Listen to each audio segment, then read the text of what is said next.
Oh, lihatlah, ia sangat kuat. Ui, gagahnya dia. Besarnya Gorgon ini. Betapa besarnya. Besar betul lah Gorgon ni. Betul-betul. Ini besar lagi daripada bas. Gorgon ini berwarna coklat. Lihatlah, saya ingin mengikatnya. Macam ni.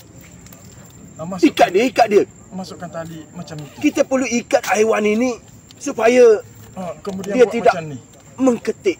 Begitulah caranya. Tarik sekuat hatinya. Lelaki tersebut berkata, buat macam tu dan tarik macam tu. Oh, begitulah rupanya cara mengikat ketam. Menurut lelaki ini ketam paling besar di alam cakrawala. Oh, lihatlah. Ia sangat menjengkelkan.